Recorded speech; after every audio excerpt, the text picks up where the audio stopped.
Այս բոլորը վատ զարգացումներ են ունենալու եւ երեկվա այդ երիտասարդների ընդվզումը ցույց է տալիս, որ այս ազգի մեջ առողջ ազնիվ արդարամիտ կեցվածքը մեռած չի։ Իսկ դե հիմա տեսեք, ինչ որ անում են, դա պայքարի արձագանքն է։ Ի վերջո Նիկոլի այնտեղ գնալը սադրանք էր։ Մարդ, որը քաղաքացիներին 100,000-ավոր մարդկանց դիմելով ասել է պիղծ արարածներ,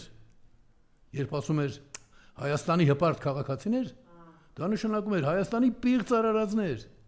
Այդ մարդը խոսում է այսօր քրիստոնեական արժեքներից եւ գնում առաջ։ Ես ոչ միայն բողոք արտահայտելու համար եմ հրավիրում մարդկանց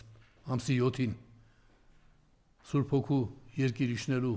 հատուկ առաքելությամբ իջնելու եւ